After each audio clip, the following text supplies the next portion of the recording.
So team, अब तक के हमने जो पढ़ा ये सारी चीज़ें बेसिक में आती है। हम लोगों ने टेक्स्ट बॉक्स कैसे डिस्प्ले करते हैं, बटन कैसे डिस्प्ले करता है, बटन के ऊपर कोड कैसे लिखा करते हैं, मेन जो चीज़ होती है डेटा ट्रांसफ़र करने की, मतलब आप अभी कैपेबल हो कि आप controller to view data transfer कर सकते हो। आप चाहो तो व्यू के अंदर का डेटा कंट्रोलर में ट्रांसफ़र कर सकते हो, है ना। ये इंपॉर्टेंट चीज़ है। उसके बाद में आप एक सिंपल सा फॉर्म भी क्रिएट कर सकते हो। फॉर्म के ऊपर आप कोडिंग भी कर सकते हो और उसके ऊपर अलग अलग ऑपरेशंस भी कर सकते हो, राइट। ये सभी चीज़ें आती है बेसिक्स में। ठीक, अब तक के तुमने बेसिक देखा कि भाई एक वेब एप्लीकेशन में डेटा को मैनेज कैसे किया जाता है।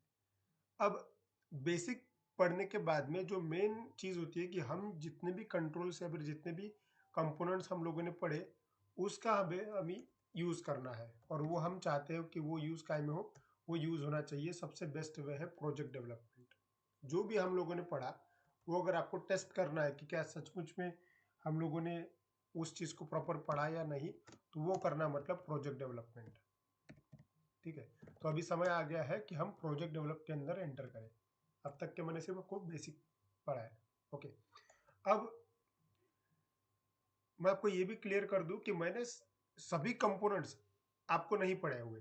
ठीक है, एक्चुअली मैं क्या चाहता हूँ, मेरा पॉइंट ऑफ व्यू क्या है कि मैं चाहता हूँ कि जो भी कंपोनेंट्स हम पढ़े वो प्रोजेक्ट डेवलपमेंट के टाइम में कहाँ पे इस्तेमाल होते हैं ये आपको क्लियर कट पता चले। इसलिए हम अभी क्या क्या करने वाले हैं, हम स्टार्ट करने वाले हैं प्रोजेक्ट डेवलपमेंट। और प्रोजेक्ट डेवलपमेंट में भी काफ़ी सारे कंपोनेंट्स नए नए ऐड होते जाएंगे, ताकि मैं आपको क्लियर कट समझा पाऊँ कि भाई प्रोजेक्ट में जब आप काम करते हो तब वो पर्टिकुलर कंसेप्ट कहाँ पे यूज होने वाला है। क्लियर हो रहा है?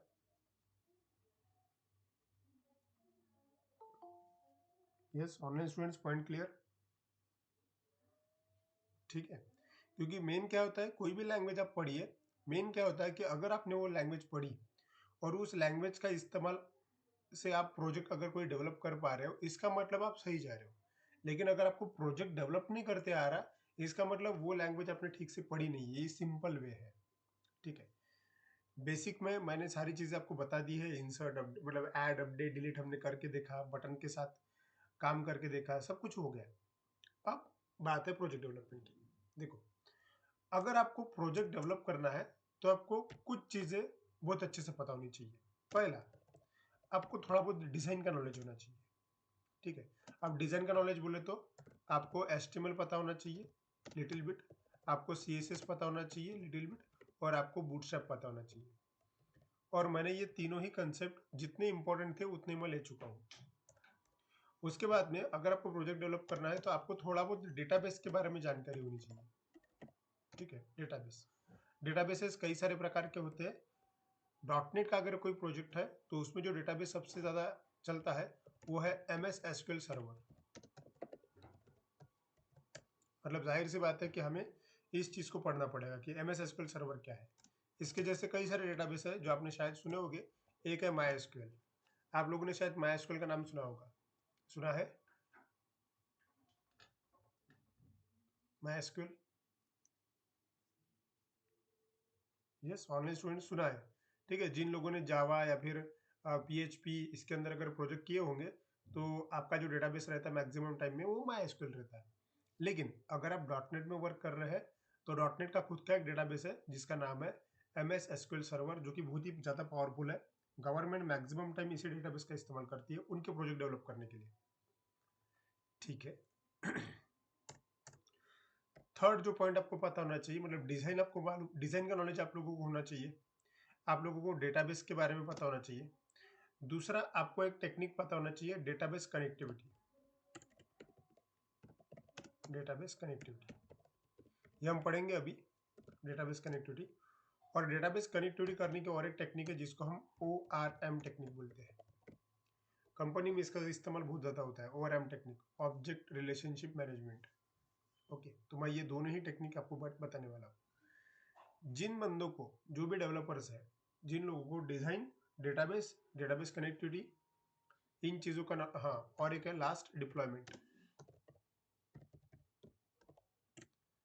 डिप्लॉयमेंट जिन लोगों को इन चारों कंसेप्ट के बारे में पता होता है वो प्रोजेक्ट बहुत अच्छे से डेवलप कर सकते हैं। सिर्फ डेवलप ही नहीं तो वो डिप्लॉय भी कर सकते हैं। डिप्लॉय मतलब कोई बता सकता है डिप्लॉयमेंट का मतलब क्या होता है?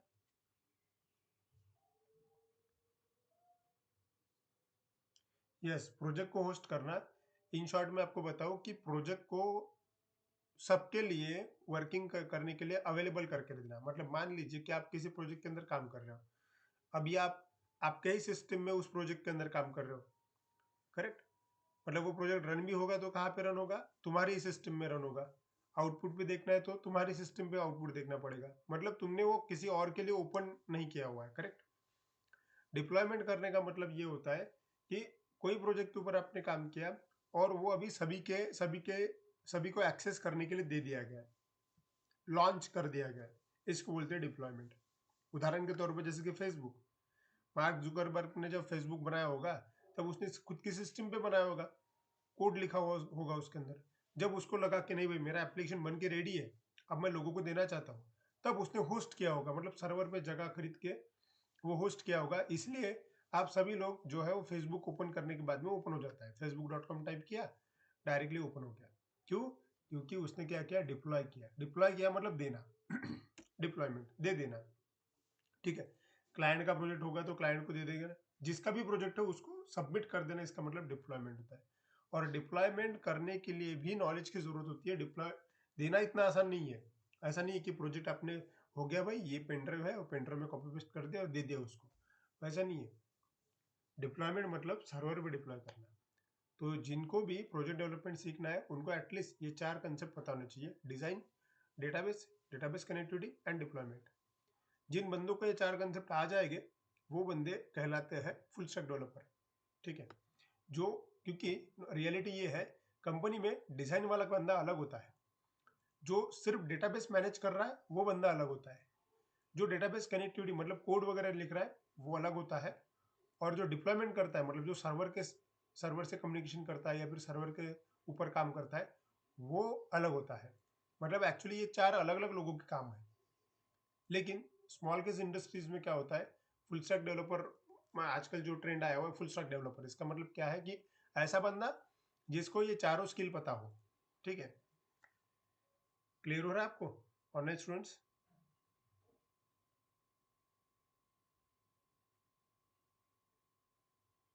यस, ठीक है। सो अभी देखिए डिजाइन के ऊपर हमने शुरू से काम किया हुआ है। आप लोगों को अभी एचटीएमएल के अंदर फॉर्म डेवलप करना मेन बात है।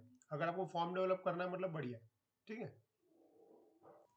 सो जाहिर सी बात है कि डिजाइन आप लोगों को अभी थोड़ा बहुत आता है। मतलब जो प्रोजेक्ट डेवलप करने के लिए चाहिए फॉर्म ही बनाना पड़ता है, form, button, text box, radio button, इसका ही कॉम्बिनेशन होता है, वो आप लोगों को आता है।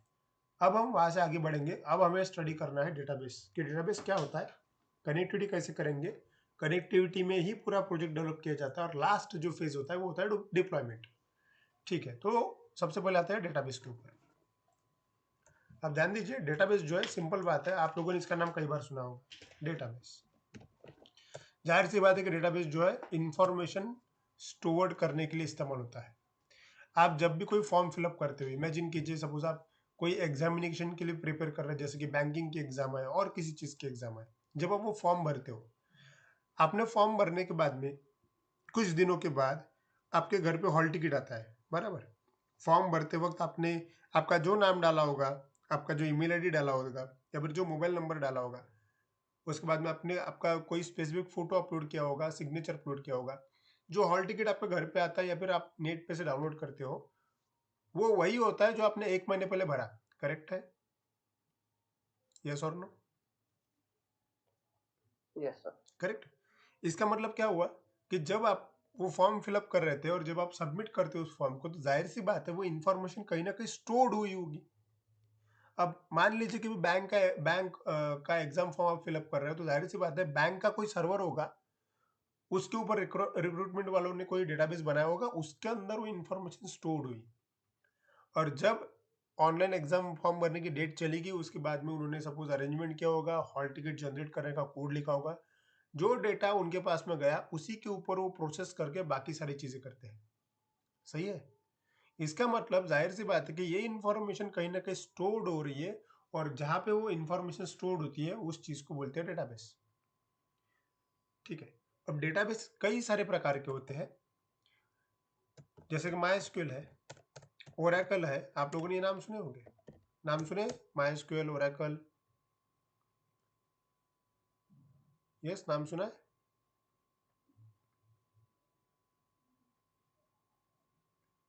समीक्षा, यस सर। है ना? ऋषिकेश, ये नाम सुना है आपने? हाँ सर। हाँ, माइस्क्यूएल, ओरेकल बहुत ही फेमस डेटाबेसेस है। ऐसे कई सारे डेटाबेसेस है।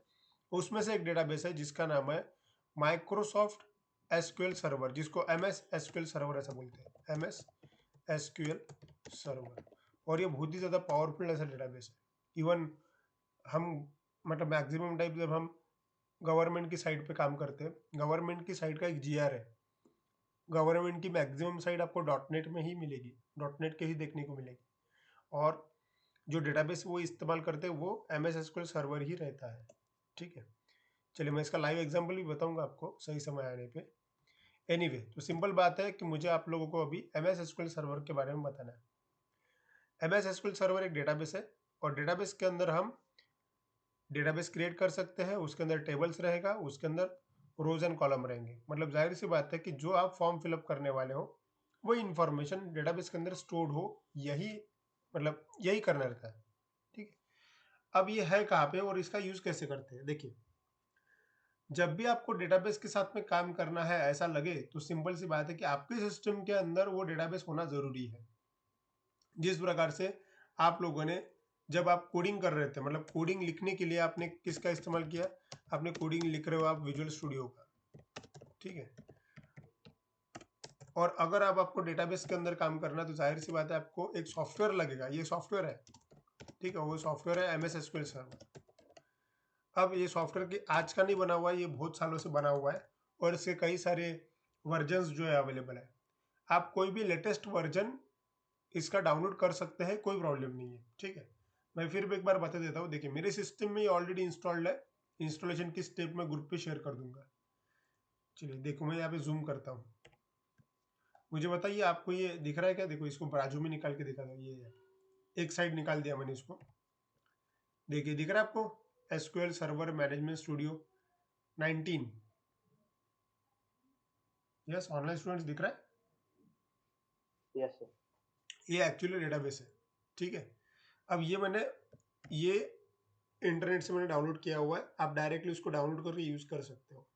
फिर भी एक बार बता दूं कैसे डाउनलोड करते हैं। सिंपल है, इसका इंस्टॉलेशन थोड़ा बड़ा है और टाइम लगता है इसको इंस्टॉलेशन के लिए, इतना आसान नहीं है वो। फिर भी दिखा दूं आपको। जस्ट यहाँ पे आइए, गूगल पे टाइप कीजिए SQL server management studio download. ठीक है, और पहली वाली जो साइट है वो माइक्रोसॉफ्ट की साइट है, उसको ओपन कर लेना। ये आप अभी download SQL server management studio इस पेज के ऊपर है। यहाँ पे देखिए कई सारे ऑप्शन है डाउनलोड के। अभी हाल ही में जो डाउनलोड है वो मतलब हाल ही में जो लेटेस्ट वर्जन है वो 2019 का है। देखो अभी 19 लिखा हुआ है। आप डायरेक्टली यहाँ पे अगर क्लिक करेंगे तो डाउनलोड स्टार्ट हो जाएगा। देखिए यहाँ पे डाउनलोडिंग स्टार्ट हुआ। सी इस साइड में डाउनलोड हो रहा है वो। वैसे तो वो मतलब 629 MB का है। मेरे पास में ऑलरेडी इंस्टॉल्ड है, इसलिए मैं फिर से इंस्टॉल नहीं करूंगा। जस्ट मैंने आपको बताया कि यहाँ से डाउनलोड हो रहा है। और बाद में इंस्टॉलेशन की स्टेप कैसी रहेगी वो मैं ग्रुप पे एक वीडियो डाल दूंगा, उसके ऊपर से आपने इसका इंस्टॉलेशन कर देना। जब आपका इंस्टॉलेशन कंप्लीट हो जाएगा तब सिंपल सी बात है कि इंस्टॉलेशन कंप्लीट होने के बाद में कुछ इस प्रकार से आपको आइकॉन मिलेगा। ठीक है, और अब हम चाहते हैं कि हमारी इंफॉर्मेशन जो है इस डेटाबेस के अंदर स्टोर्ड हो। ये करने के लिए आप लोगों को कुछ चीजें समझनी पड़ेगी, हमें क्या क्या चीजें चाहिए। ध्यान दीजिए, आपको ये चीज समझाने के लिए मैंने, ध्यान दीजिए, यहाँ पे एक पीपीटी ओपन की है, आपको दिख रहा होगा। ये एक सिंपल सा रजिस्ट्रेशन का फॉर्म है। ठीक है, और एम ये है कि ये अगर फॉर्म किसी ने फिलअप किया और बटन पे क्लिक किया तो इन्फॉर्मेशन जो है वो डेटाबेस के अंदर स्टोर होनी चाहिए। ठीक है, ये मुझे करना है। अब ये अगर काम करना होगा तो जाहिर सी बात है कि पहले तो मुझे फॉर्म बनाना पड़ेगा, और फॉर्म हम लोग कई बार बना चुके हैं। आप लोग इस प्रकार का फॉर्म बना सकते हो। बस करना ये है कि भाई बटन पे जब क्लिक होगा तब इन्फॉर्मेशन डेटाबेस के अंदर जानी चाहिए। डेटाबेस के अंदर अगर इन्फॉर्मेशन भेजनी है तो पहले डेटाबेस तो बन के रेडी होना चाहिए ना। अगर डेटाबेस ही बन के रेडी नहीं होगा तो डेटा डेटाबेस के अंदर जाएगा कैसे? तो सबसे इंपॉर्टेंट चीज़ है, आपको डेटाबेस क्रिएट करना पड़ेगा। तो ध्यान दीजिए, जब आप डेटाबेस के साथ में काम कर रहे होंगे तो सबसे पहले आपको कुछ स्टेप्स है, आपको करना पड़ेगा, आपको क्रिएट डेटाबेस मतलब पहले तो एक डेटाबेस क्रिएट करना पड़ेगा। डेटाबेस के अंदर आप लोगों को टेबल्स क्रिएट करना पड़ेगा। ये दो चीज़ें अगर आपको डेटाबेस के साथ में काम करना है, क्योंकि जो आपका इंफॉर्मेशन स्टोर होता है डेटाबेस में वो in the form of rose and columns होता है, और रोज एंड कॉलम्स टेबल्स के अंदर होती है। तो चलिए करके देखते हैं। ध्यान दीजिए, मुझे क्या करना है, डेटाबेस क्रिएट करना है। मिनिमाइज करता हूँ, इस वाले सॉफ्टवेयर को बस ओपन करना है डबल क्लिक करके। अब मैं आपको एक रेकमेंड करूंगा, जब भी आप इस सॉफ्टवेयर को डबल क्लिक करके ओपन करें, डबल क्लिक करने से पहले मतलब डबल क्लिक न करते हुए आपने इसके ऊपर राइट क्लिक करना, और इसको अगर ओपन करना है तो रन एज एडमिनिस्ट्रेटर इस ऑप्शन का ही चूज करना। देखिए दिख रहा है कि आपको रन एज एडमिनिस्ट्रेटर। अगर आपको डेटाबेस ओपन करना है तो क्या क्या इस्तेमाल करना अपने, रन एज एडमिनिस्ट्रेटर। अब मैं ऐसा क्यों कह रहा हूं, इसका रीजन बताता हूं। देखिए कुछ स्टूडेंट्स के लैपटॉप में ऐसा होता है कि जब वो डेटाबेस क्रिएट करना चाहते हैं तो वो क्रिएट नहीं होता। अगर आपने डायरेक्टली डबल क्लिक करके इसको ओपन कर दिया और डेटाबेस क्रिएट करने का प्रोसेस किया, तो कुछ स्टूडेंट्स के लैपटॉप में मैंने कई बार ऐसा देखा हुआ है कि उनके लैपटॉप में डेटाबेस क्रिएट नहीं होता। वो इसलिए नहीं होता क्योंकि उनकी ऑपरेटिंग सिस्टम ने पूरी परमिशन जो है वो डेटाबेस को दी हुई नहीं रहती। इस कारण मैं चाहता हूँ कि अगर हम डेटाबेस क्रिएट करें तो उसको सारी परमिशन मिले, ठीक है, ताकि डेटाबेस क्रिएट करने में कोई प्रॉब्लम ना रहा। तो ये अगर करना है तो बेस्ट तरीका ये है परमिशन देने का, कि आप उस सॉफ्टवेयर के ऊपर राइट क्लिक कीजिए और रन एज एडमिनिस्ट्रेटर पे क्लिक कीजिए। ठीक है, यहाँ पे क्लिक करना। जैसे आप वहां पे क्लिक करोगे एक डायलॉग बॉक्स आएगा यस नो वाला, मतलब आपको परमिशन देनी है क्या, यस, ओपन करना है क्या, यस। तो मैंने यस बटन पे क्लिक कर दिया और कुछ इस प्रकार से अभी ऑप्शन आ रहा है, एसक्यूएल सर्वर मैनेजमेंट स्टूडियो। थोड़ा टाइम लेगा यहाँ पे क्योंकि ये सॉफ्टवेयर थोड़ा हेवी है, इसकी जगह काफी ज्यादा लगती है। ठीक है, आपने ओपन करते वक्त ध्यान देना है कि right click run as administrator ये ऑप्शन सिलेक्ट करना है। ठीक है, जैसे आप रन एज एडमिनिस्ट्रेटर ये ऑप्शन सिलेक्ट करोगे आपके सिस्टम में कुछ इस प्रकार से डायलॉग बॉक्स आएगा। अभी थोड़ा समझ लेते हैं कि क्या है। देखिए डायलॉग बॉक्स का नाम है कनेक्ट टू द सर्वर। यहाँ पे तीन ऑप्शन दिख रहे हैं आपको, सर्वर टाइप, सर्वर नेम और ऑथेंटिकेशन। सर्वर टाइप हमेशा डेटाबेस इंजन ही होता है, वैसे तो वहाँ पे बहुत सारे ऑप्शंस है, लेकिन हमें जो ऑप्शन चाहिए वो डेटाबेस इंजन है। दूसरे नंबर पे है सर्वर नेम, ये चीज ऑटोमेटिक सिलेक्टेड रहती है। ठीक है, मेरे सर्वर का नाम है लोकल/एसक्यूएल एक्सप्रेस। अब बात ऐसी है कि हर किसी का लैपटॉप अलग अलग है, उसका मशीन आर्किटेक्चर अलग अलग है, तो जाहिर सी बात है कि हर किसी के यहाँ पे मतलब सर्वर के नेम, यहाँ पे जो जगह है यहाँ पे हर किसी का नाम अलग अलग आने वाला है। जरूरी नहीं कि मेरे सिस्टम में आपको लोकलोस्ट एसक्यूएल एक्सप्रेस दिख रहा है इसका मतलब आपके सिस्टम में भी वैसा दिखे, ऐसा जरूरी नहीं है। सिस्टम ये चीज़ ऑटोमेटिक लेती है, तो उसको छेड़ना नहीं। ठीक है, आपने अगर वहाँ पे क्लिक भी कर दिया तो यहाँ पे देखिए मेरे सिस्टम में कई सारे अलग अलग सर्वर्स है, इसलिए इतने सारे ऑप्शंस दिख रहे हैं। हो सकता है कि आपके इसमें ये ना दिखे, सो इसका टेंशन लेने की जरूरत नहीं है। बाय डिफॉल्ट जो है उसको वैसे ही रहने दीजिए। थर्ड ऑप्शन देखिए क्या है, ऑथेंटिकेशन। बाय डिफॉल्ट जो ऑथेंटिकेशन होता है वो विंडोज ऑथेंटिकेशन होता है। दो प्रकार के ऑथेंटिकेशन होते हैं मैक्सिमम टाइम, एक होता है विंडोज ऑथेंटिकेशन और दूसरा होता है एसक्यूएल सर्वर ऑथेंटिकेशन। कब कौन सा इस्तेमाल करना है वो समझा देता हूँ। विंडोज ऑथेंटिकेशन तब इस्तेमाल करना है अगर आप अपने प्रोजेक्ट को मतलब आपके प्रोजेक्ट का डेटाबेस आपके सिस्टम में है तो इस्तेमाल करना है विंडोज ऑथेंटिकेशन। ठीक है, मतलब मैं कोई प्रोजेक्ट डेवलप कर रहा हूँ और वो प्रोजेक्ट जो है उसका डेटाबेस जो है मेरी सिस्टम में है, तो ऐसे समय पे विंडोज ऑथेंटिकेशन। दूसरा ऑथेंटिकेशन है एसक्यूएल सर्वर ऑथेंटिकेशन। अगर आपने एसक्यूएल सर्वर ऑथेंटिकेशन चूज किया तो सिस्टम यहाँ पे आपको यूजर नेम और पासवर्ड पूछेगी। ये कब इस्तेमाल करना है, ये तब इस्तेमाल करना है अगर आपको मालूम है कि आपका डेटाबेस जो है वो किसी लाइव सर्वर पे है, तो उस लाइव सर्वर के यूजर नेम और पासवर्ड वहां पे डालने पड़ेंगे और कनेक्ट बटन पे क्लिक करेंगे तो लाइव सर्वर से कनेक्ट हो जाएगा, ठीक है। लेकिन रियलिटी ये है कि अभी हम एकदम बेसिक फेज में है, तो फिलहाल मैं सिलेक्ट करता हूँ विंडोज ऑथेंटिकेशन ओनली, ठीक है। इसका मतलब जब मैंने डबल क्लिक किया या फिर जो भी है रन एज एडमिन किया, ये ऑप्शन ऐसे के ऐसे ही थे, मैंने कहीं पे भी चेंजेस नहीं किए। मुझे सिर्फ एक बटन पे क्लिक करना है जिसका नाम है कनेक्ट, और मैं कनेक्ट बटन पे क्लिक करता हूँ। मुझे बताइए यहाँ तक समझ में आया? कोई डाउट? क्या कर रहे हैं अपन?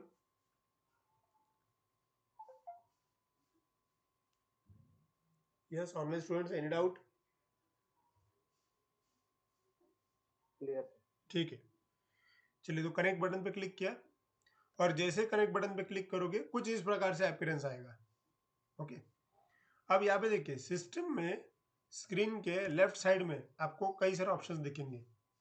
आपको दिख रहा होगा databases, security, server object, replication, management, x event, ठीक है। इसके अंदर का जो सबसे इंपॉर्टेंट है वो है डेटाबेसेस, और यहाँ पे आपको प्लस का साइन मिलेगा। इसका मतलब क्या है कि इसके अंदर डेटा होगा। तो आप क्या कीजिए, यहाँ पे इसको एक्सपांड कीजिए, सिर्फ एक्सपांड। जैसे आप उसको एक्सपांड करोगे, मतलब प्लस पे अगर क्लिक किया, तो सिस्टम के अंदर बाय डिफॉल्ट जितने भी डेटाबेसेस है सबकी लिस्ट आ जाएगी।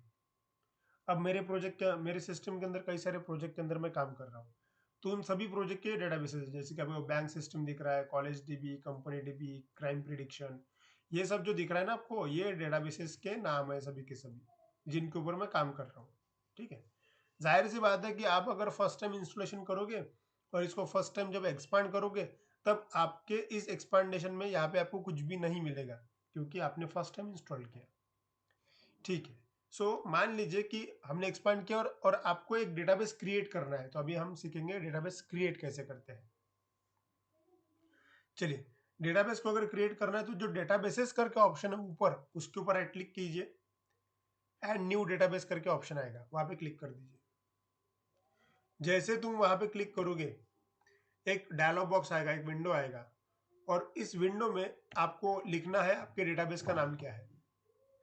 और देखिए यहाँ पे एक छोटा सा टेक्स्ट बॉक्स है, आपको सिर्फ डेटाबेस का नाम एंटर करना है और ओके कर देना है, दैट्स इट। बाकी कहीं पे भी कोई चेंज नहीं करना है। आप अपनी मर्जी से कोई भी डेटाबेस क्रिएट कर सकते हो, ठीक है। चलिए एक काम करते हैं, मैं फॉर एग्जांपल के लिए एक डेटाबेस क्रिएट करता हूँ और इसका नाम रखता हूँ मैं लक्ष्य डीबी, LAKSH DB। आप कोई भी नाम दे सकते हो, बस शर्त इतनी है कि डेटाबेस का नाम रिपीट नहीं होना चाहिए, मतलब ऑलरेडी कोई डेटाबेस पहले से बना होगा, सेम उसी नाम से डेटाबेस नहीं क्रिएट होगा, ठीक है। तो लक्ष्य डीबी मैंने नाम दिया, ओके। और नीचे बस ओके का बटन है, देखो यहाँ पे ऐड का भी बटन है, ऐड को नहीं छेड़ना है, आपने ऐड बटन पे क्लिक नहीं करना है, आपको ओके बटन पे क्लिक करना है, ठीक है। तो जस्ट ओके बटन पे क्लिक किया। अच्छा, अब ये एरर दे रहा है, हो सकता है कि लक्ष्य टीबी यहाँ पे है क्या, देख लेते हैं। यस, यहाँ पे अवेलेबल है, देखिए क्या एरर दिया इसने, देखिए डेटाबेस लक्ष्य डीबी ऑलरेडी एग्जिस्ट। और अगर आप यहाँ पे चेक करोगे तो लिस्ट में आपको लक्ष्य डीबी दिखेगा, दिख रहा है क्या यहाँ पे, देखिए। Yes, yes sir. हाँ, इसलिए उसने फिर से क्रिएट नहीं करने दिया, ठीक है। कोई बात नहीं, नाम चेंज कर देते हैं। लक्ष्य के जगह पे मान लीजिए कि मैंने TCS DB लिखा, ठीक है, TCS DB, ओके। अब मैं ओके बटन पे क्लिक करता हूँ, ओके। जैसे ओके बटन पे क्लिक किया, सी द चेंज,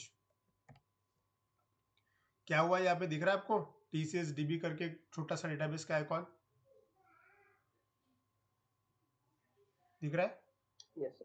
इसका मतलब क्या है कि एक डेटाबेस क्रिएट हो गया, मतलब ब्लैंक है वो, उसके अंदर कुछ डेटा है ही नहीं, ब्लैंक है वो पूरा, ठीक है। अब मैं उसके अंदर देखना चाहता हूँ कि इसके अंदर है क्या। तो इसको अगर अगर आप एक्सपांड करेंगे, देखो यहाँ पे क्लिक करेंगे तो इसके अंदर भी कई सारे ऑप्शंस मिलेंगे आपको, जैसे कि database diagram, table, view, external resources वगैरह वगैरह, बहुत सारा है यहाँ पे। इसमें से एक ही चीज काम की अपनी, वो है टेबल्स, क्योंकि database is a collection of tables. जो भी इंफॉर्मेशन आप डेटाबेस के अंदर डालने की कोशिश करोगे वो टेबल में ही स्टोर रहेगी। एक डेटाबेस के अंदर कई सारे टेबल्स रह सकते हैं, ठीक है। आपकी मर्जी कि आप कितने टेबल उसके अंदर बनाते हो, डिपेंड आपके ऊपर करता है सभी चीज, ठीक है। अब मान लीजिए कि टेबल्स में क्या है वो देखना है मुझे, तो अगर मैंने इसको एक्सपांड किया तो टेबल्स में इतनी चीजें हैं, system table, file table, external table, graph table. हालांकि इसमें से किसी भी चीज़ की अभी मुझे फिलहाल ज़रूरत नहीं है। आप इनको एक्सपांड भी करोगे तो देखो ये ब्लैंक है, ये दीज आर जस्ट फोल्डर्स, ये ब्लैंक है। अब मान लीजिए कि मुझे क्या करना है, मुझे तो किसी एम्प्लॉय का रिकॉर्ड मेरे डेटाबेस के अंदर स्टोर करना है। तो सिंपल सी बात है, आपको एक आधा टेबल तो लगेगा, तो टेबल क्रिएट कर लेते हैं, बड़ा ही आसान है। चलिए, अगर आपको टेबल क्रिएट करना है तो आपको उसके ऊपर राइट क्लिक करना है, न्यू ऑप्शन को सिलेक्ट करना है एंड टेबल ऑप्शन पे क्लिक करना है। जैसे आप टेबल ऑप्शन पे क्लिक करोगे आपके सामने और एक विंडो आएगा कुछ इस प्रकार से, ठीक है। और इस विंडो में आपको क्लियर कट समझ में आ रहा है कि टेबल में अलग अलग कॉलम्स रहेंगे। देखो कॉलम है ना, डेटा टाइप और ऑलो नल्स करके है। टेबल कैसा होता है, रोज एंड कॉलम होता है, टेबल जैसा टेबल, ठीक है। तो आपको ये डिसाइड करना पड़ेगा कि आपको इंफॉर्मेशन मतलब टेबल के अंदर कौन कौन से फील्ड होनी चाहिए। अब ये काय के ऊपर से डिसाइड होता है वो समझाता हूँ मैं। सी, आपका जो डायग्राम है मतलब आपका जो फॉर्म है, फॉर्म फॉर्म के अंदर जितने भी फील्ड्स होती है ना वो सभी के सभी कॉलम्स होते हैं। जैसे कि employee ID, name, mobile, user name, password, ये सभी के सभी क्या हो गए, कॉलम हो गए हैं, ठीक है। क्योंकि यही इंफॉर्मेशन जो है वो टेबल के अंदर स्टोर होने वाली है। तो सिंपल सी बात है, डिजाइन को देख के हमेशा डेटाबेस बनाया जाता है। ओके, चलिए तो मैं इसको मिनिमाइज करता हूँ, ध्यान दीजिए। और यहाँ पे आता है, चलिए कॉलम बनाना है। सबसे पहला कॉलम क्या होगा, जो आपके डिजाइन में है, आपको जैसा चाहिए वैसा, ठीक है। वहां पे लिखा हुआ है एम्प्लॉय आईडी, तो मैं यहाँ पे टाइप किया ईएमपी आईडी। अब यहाँ पे मैं आपको कुछ रूल्स बता दूं। आप चाहो तो पूरे के पूरे कॉलम्स जो है वो कैपिटल में रख सकते हो, मतलब उसका जो अपर केस में रहेगा। आप चाहो तो पूरे के पूरे लोअर केस में रख सकते हो। आप किसी भी तरह से इस चीज को मैनेज कर सकते हैं। बस शर्त इतनी है कि कॉलम के नाम लिखते वक्त दो वर्ड्स के बीच में स्पेस नहीं होनी चाहिए। जैसे कि यहाँ पे देखिए, एम्प्लॉय आईडी, ये दो अलग अलग वर्ड है, मैंने दोनों के बीच में स्पेस दिया, ठीक है। तो ये गलत बात है, अगर ऐसा कर दिया मैंने तो एरर आएगा आगे चल के, ठीक है। और उसका इंडिकेशन जो होता है वो स्क्वायर ब्रैकेट से होता है। देखिए ये गलत है, स्क्वायर ब्रैकेट आया वहां पे, ठीक है। आप उसका स्पेस निकाल दो। अब दूसरी जगह पे जाइए तो देखो इसका स्क्वायर ब्रैकेट निकल गया, अब ये सही है, ठीक है। ये बहुत ही छोटी सी बात है, लेकिन जब आप कोडिंग करोगे तब आपके ध्यान में नहीं आएगा ये, इसलिए बता रहा हूँ।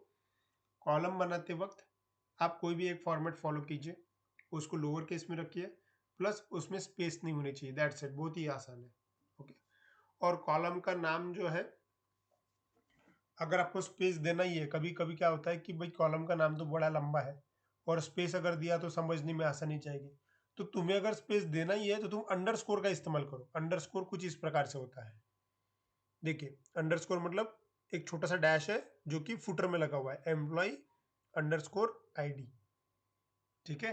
अंडरस्कोर दिया मैंने, तो ऐसा किया तो भी चलेगा। एनीवे, मुझे अंडरस्कोर की भी जरूरत नहीं है, मैं स्पेस देता ही नहीं हूँ, तो एम्प्लॉय आईडी। उसके बाद में डेटा टाइप। डेटा टाइप का मतलब क्या होता है कि ये इन्फॉर्मेशन किस फॉर्मेट में आने वाली है। कई सारे प्रकार के डेटा फॉर्मेट है ना। मैक्सिमम टाइम हम इंटीजर और कैरेक्टर इतनी पता है हम लोगों को, ठीक है। अब चलिए समझते हैं, एम्प्लॉय आईडी है मतलब कोई भी नंबर है, और नंबर काय में आएगा, इंटीजर में आएगा ना। तो अगर आप ड्रॉप डाउन लिस्ट में बाजू में क्लिक करोगे ना, तो इतना सारा प्रकार का डेटा डेटाबेस होल्ड कर सकता है। देखिए, big int, binary, bit, character, date, date time, बहुत सारे प्रकार का डेटा ये होल्ड कर सकता है। इसमें से मैं कोई भी एक चूज कर लेता हूँ, कोई भी एक मतलब मैं चूज करूंगा इंटीजर। क्यों? क्योंकि मुझे पता है कि जो एम्प्लॉय आईडी आने वाला है वो इंटीजर में ही आएगा, ठीक है, इसलिए इंटीजर लिया। देन नेक्स्ट, आप अपने डिजाइन को देख के आपका टेबल जो है क्रिएट कर सकते हो। चलो नेक्स्ट क्या है, नेम है मेरे पास में, mobile number, user name and password. चलिए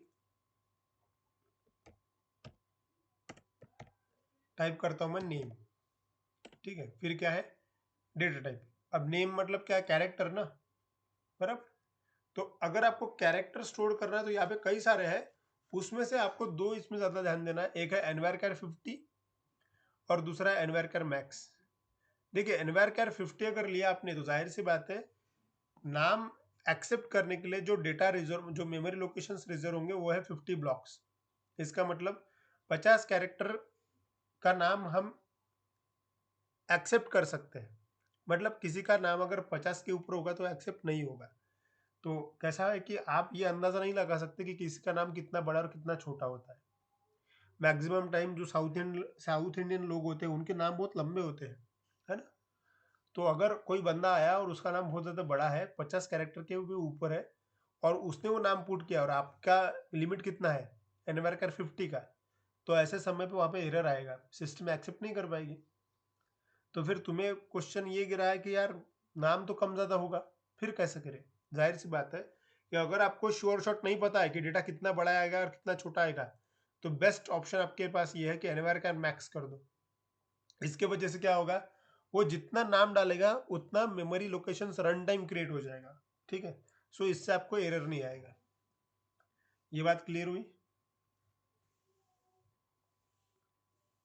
यस सर। ठीक है, चलो देन मोबाइल नंबर। मोबाइल, अब यहाँ पे डेटा टाइप क्या डालेंगे हम? देखो ध्यान दीजिए, आपके माइंड में होगा कि मोबाइल नंबर अपन इंटीजर में लेते हैं, बराबर, क्योंकि आपके लिए नंबर है ना वो 985033, ऐसा करेक्ट नंबर है वो। लेकिन लेकिन कौन सी चीज़ इंटीजर में लेनी चाहिए और कौन सी चीज़ कैरेक्टर में लेनी चाहिए उसको भी आपको सोचना पड़ेगा। जैसे कि देखो, ऐसी चीज़ जिसके ऊपर कोई ना कोई ऑपरेशन परफॉर्म होने वाला है, कोई भी मैथमेटिकल ऑपरेशन परफॉर्म होने वाला है, अगर ऐसा कोई चीज़ है तो आप उसको डेफिनेटली इंटीजर में लीजिए। उदाहरण के तौर पे किसी का सैलरी, सैलरी इंक्रीमेंट होता है, डिक्रीमेंट होता है। किसी का सपोज मार्क्स, मार्क इंक्रीमेंट होता है, डिक्रीमेंट होता है, बराबर। किसी चीज़ का टोटल, किसी चीज़ का पेमेंट, ये कुछ फील्ड ऐसी है जो इंटीजर में ही होना ज़रूरी है, करेक्ट। लेकिन मोबाइल नंबर के बारे में अगर आप बोलोगे कि सर मैं इंटीजर में लेता, तुम इंटीजर में ले सकते हो, यहाँ पे कोई प्रॉब्लम नहीं, ठीक है। लेकिन प्रॉब्लम तब जाएगा जब आप डेटा इंसर्ट करने की कोशिश करोगे। क्यों जाएगा प्रॉब्लम पता है? क्योंकि आप अपना नंबर गिनिए। फॉर एग्जाम्पल, मैं मेरा नंबर आपको बताऊँ, मेरा नंबर आप सबको पता है, जैसे कि मेरा नंबर है 9503351933। अब आपको ये देखने के लिए सिर्फ नंबर दिख रहा है, करेक्ट, लेकिन ये मोबाइल नंबर दिख रहा है, लेकिन सिस्टम के लिए ये सचमुच का एक नंबर है। इसका मतलब सिस्टम क्या करेगी पता है क्या? इसको नंबर कंसिडर करेगी। नंबर मतलब आपको पता होगा कि मान लीजिए कि मुझे अगर 1 लाख लिखने हैं, 1 लाख कुछ इस प्रकार से लिखते हैं अपन, बराबर। अगर मुझे 1,50,000 लिखने हैं तो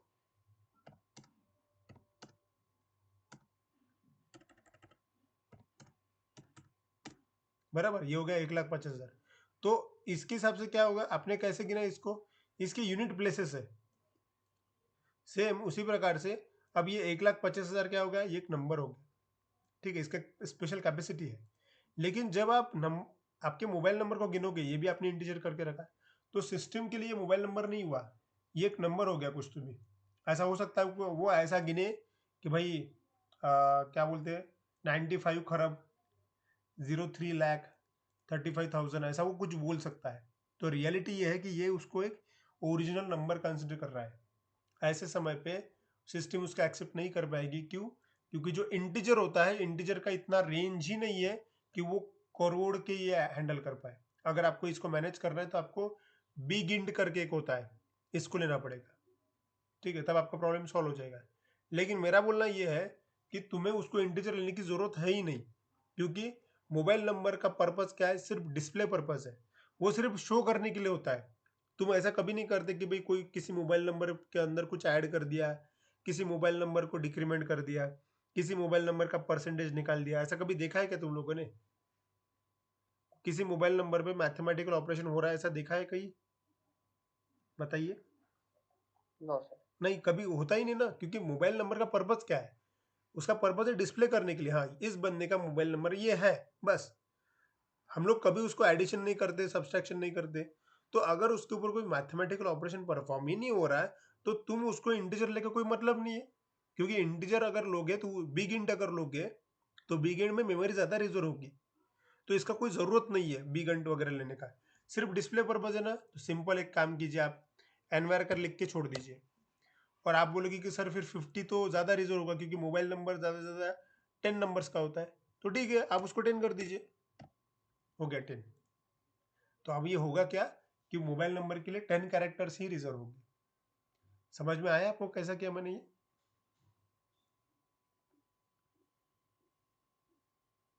यस सर। ठीक है, ओके। तो आप चाहे तो उसको 50 भी रख सकते हो, कोई प्रॉब्लम नहीं, मैंने यूं ही करके बताया।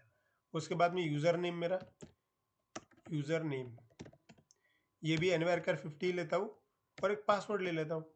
ये कॉलम है मेरे, ये भी एनवायर कर 50 लेता हूँ। 50 कैरेक्टर का पासवर्ड बहुत हो गया, ठीक है। अब ये हो गया मेरा पूरा आर्किटेक्चर, इसको स्कीमा बोलते हैं, स्कीमा, ठीक है। ये पूरा बन के रेडी है। अब बस एक चीज़ करनी है, टेबल याद रहे कि जब भी आप टेबल बनाओ, हर टेबल में प्राइमरी की होना ज़रूरी है।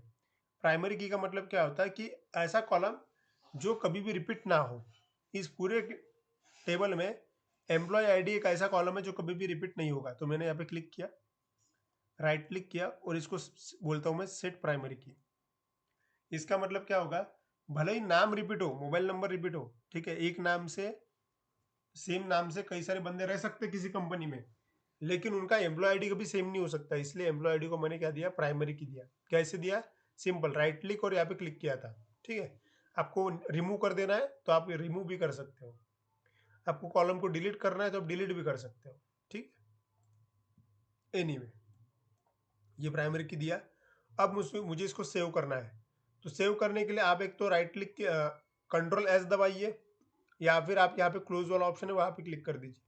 चलिए मैं कंट्रोल एस दबाता हूँ। कंट्रोल एस दबाया तो सिस्टम पूछ रही कि क्या नाम से सेव करूँ, टेबल का नाम टेबल अंडरस्कोर 1 रखूँ क्या। सिस्टम पूछ रही है कि नहीं, हम ऐसा नहीं चाहते, हम चाहते कि ये सपोज एम्प्लॉय जो रजिस्टर्ड हो रहे हैं उसकी इन्फॉर्मेशन है, तो मैं नाम रखता हूँ रजिस्ट्रेशन। अपनी मर्जी से आप कोई भी नाम रख सकते हो, बस रजिस्ट्रेशन रखते वक्त मैं आर कैपिटल रखा, ठीक है, registration, and just okay, that's it. ऐसा किया और क्लोज अगर कर दिया ना, तो आप देखोगे कि टेबल्स में आपको टेबल दिखेगा। अब आप बोल रहे हो कि सर टेबल तो दिख नहीं रहा है यहाँ पे, आपको इसको बस एक बार रिफ्रेश करना पड़ेगा, राइट क्लिक एंड रिफ्रेश, तब आपको टेबल दिखेगा। दिख रहा है यहाँ पे टेबल, यस सर। है ना। तो इसको अगर ओपन करके देखना है, ये ब्लैंक टेबल है, इसको अगर ओपन करके देखना है तो राइट क्लिक, यहाँ पे सिलेक्ट करके ऑप्शन होता है, सिलेक्ट टॉप 1000 रो, ठीक है। क्लिक किया आपने, सी, तो आपको यहाँ पे रिकॉर्ड दिख रहे हैं। देखो सिस्टम इतनी होशियार है कि ऑटोमेटिक सिस्टम ने क्या किया, कमांड भी फायर कर दी और आपको डेटा भी दिख रहा है। बस बात ऐसे कि अभी फिलहाल आपके पास में कोई डेटा है ही नहीं, employee ID, name, mobile, user name, password, ये मतलब डेटा अपन ने डाला नहीं ना उसके अंदर, तो ब्लैंक है, तो ये ब्लैंक दिखा रहा है। लेकिन मेन चीज़ ये है कि आप लोगों ने डेटाबेस क्रिएट किया, आपने एक टेबल बनाया, टेबल में अलग अलग कॉलम्स डाले, अभी फिलहाल वो ब्लैंक है।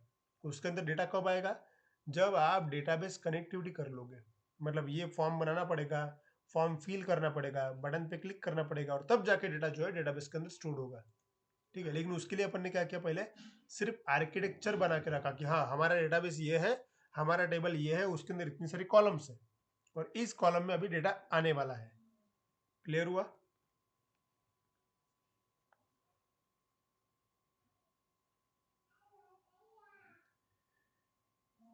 Online students clear. Yes sir. ठीक है, तो आई होप ये था, मतलब आज के सेशन में कोई डाउट नहीं होगा। ये था अपना डेटाबेस, ठीक है। मैंने सिर्फ आपको डेटाबेस क्रिएट कैसे होता है वो दिखाया। जो डेटाबेस हम यूज़ करने वाले हैं वो MS SQL सर्वर है, ठीक है। और उसका डाउनलोडिंग का स्टेप मैं भी थोड़ी देर में शेयर कर दूंगा आपको, कि किस प्रकार से आप डाउनलोड और इंस्टॉल कर सकते हैं।